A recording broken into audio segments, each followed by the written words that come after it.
kembali di YouTube channel Andin Aisyah. Dan kali ini karena banyak sekali pertanyaan yang masuk ke social media saya, akhirnya saya memutuskan untuk menjawab semua pertanyaan yang masuk. Oke, kalau gitu saya akan mencoba menjawab semuanya. Nanti kalau misalnya ada sesuatu yang akan didetailkan lagi, akan saya detailkan di video yang berikutnya. So here we go.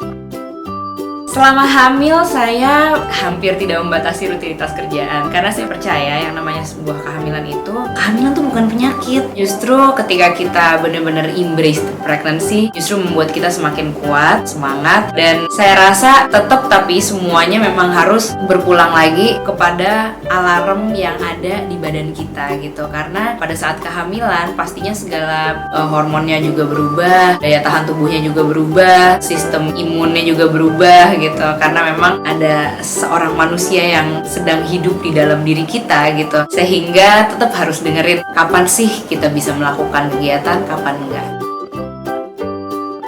Nah, selama kehamilan ini aku memang masih terus bernyanyi. Karena waktu awal-awal kehamilan aku sempat bingung juga. Aku tuh sempat nanya ke beberapa teman penyanyi perempuan, nanya ke Dira Sugandi, PCL, Mbak Widi Mulia, sampai usia keberapa sih mereka tetap bernyanyi gitu. Dan jawabannya ternyata beda-beda. Dari situ saya memang benar-benar merasa bahwa yang namanya kehamilan setiap orang itu pastinya berbeda-beda. Tuhan mendesain tubuh setiap orang berbeda, kondisi kehamilannya berbeda, sehingga saya nggak bisa memutuskan di bulan keberapa saya akan berhenti total bernyanyi. Tapi yang jelas waktu awal-awal kehamilan memang hampir tidak ada rasa apa-apa gitu, jadi masih bebas nyanyi. Tapi pas sudah memasuki bulan ke-7 terutama, benar-benar rasanya berbeda sekali gitu, karena rahimnya kan sudah semakin besar di dalam sehingga menghimpit organ-organ yang lainnya. Bisa dilihat gambarnya seperti ini nih, lambungnya kehimpit, paru-parunya juga, usus juga gitu, sehingga memang ketika mengambil nafas tidak lagi sepanjang yang biasanya gitu. Tapi kalau buat saya ini justru menjadi experience yang menyenangkan sekali. Saya sama sekali nggak mengeluhkan mengenai masalah ini. Malahan saya selalu ngerasa kalau di panggung saya bernyanyi berdua sama anak saya gitu, dan saya selalu meminta dukungan dari dia.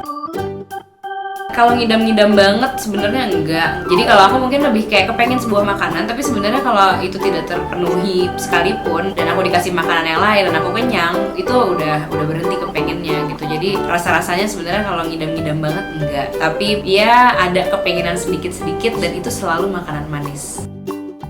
Sekarang kalau misalnya ditanya masalah ngidam, mungkin jadi lebih banyak ke Mas Ipe-nya gitu. Karena selama kehamilan ini justru Mas Ipe yang kepengen makanan ini, makanan itu, dan dia makannya juga jadi jauh lebih banyak dibandingin aku.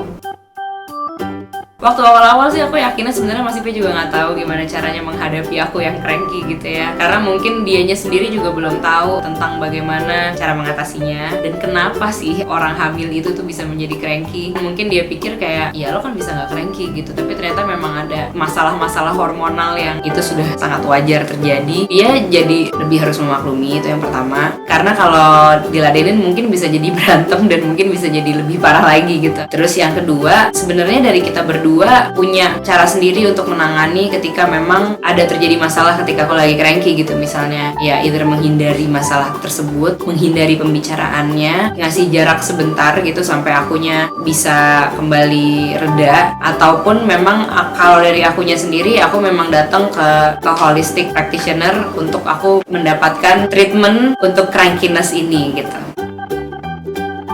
Sebenarnya aku selalu menganggap ketika ada sebuah mitos gitu ya, pasti kan ada alasan kenapa dibuat menjadi mitos itu, dan itu pasti ada benernya juga. Jadi sebenarnya orang nggak lagi hamil sekalipun emang nggak boleh ngejelekin orang lain, dan kenyataannya ketika lagi hamil memang semakin harus dijaga perkataannya, pikirannya, terus hatinya gitu ya, karena memang apa yang kita ucapkan itu benar-benar langsung tersambung ke apa yang ada di dalam, apa yang kita dengar, apa yang kita lihat, itu benar-benar tersambung langsung ke bayi kita. Jadi memang harus dijaga benar-benar.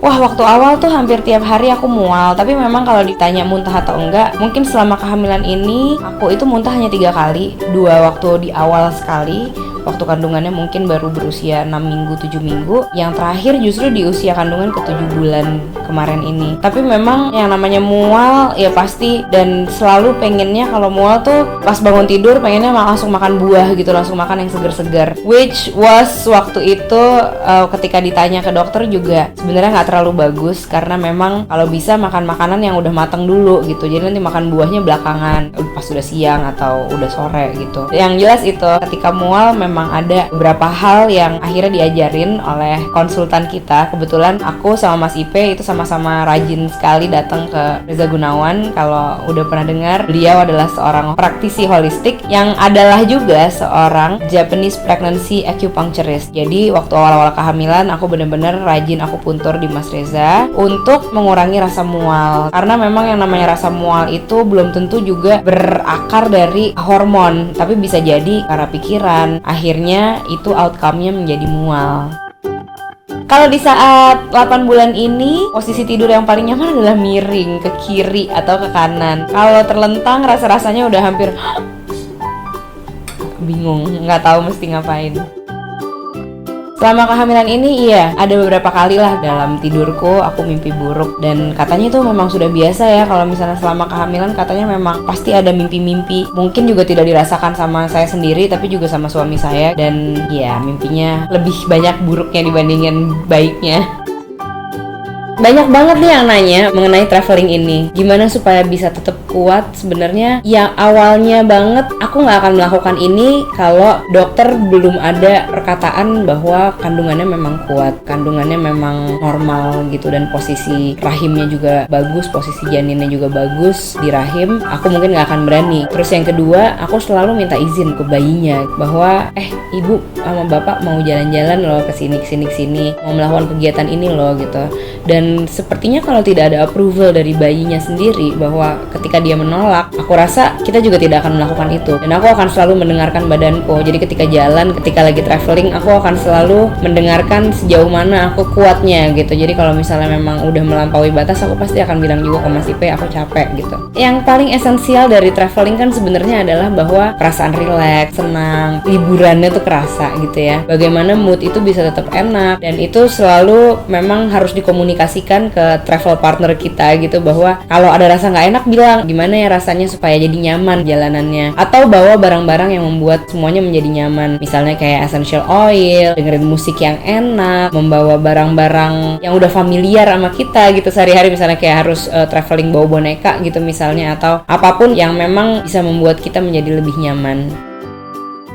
Sebenarnya itu benar-benar tergantung sih pada kondisi kehamilannya ya. Jadi memang ada kondisi kehamilan yang mungkin tidak sekuat kehamilan yang lain. Nah itu memang benar-benar harus diperhatikan apakah benar-benar boleh ataupun tidak. Tapi kalaupun memang dokter atau konsultan yang lebih ahli bilang tidak, ya sebaiknya jangan. Kita nggak mau mengambil segala resiko yang rasanya besar sekali. Tapi kalau memang dokter bilang normal, aku rasa kenapa enggak? Karena memang kondisi apapun yang kita jalankan setiap hari itu memang juga berpengaruh dari pikiran kita. Jadi kalau kita juga banyak takutnya, khawatirnya, itu aku rasa akan berpengaruh terhadap kondisi kita sendiri. Jadi seperti aku memang harus dan ingin selalu membuat kehamilan ini menjadi kehamilan yang sangat positif gitu ya, dan minim trauma, terus minim keluhan kayak gitu-gitu, karena aku rasa memang ada hal-hal yang buruk di pikiranku atau apa yang aku rasakan pastinya akan berpengaruh juga cepat atau lambat kepada kondisiku sendiri.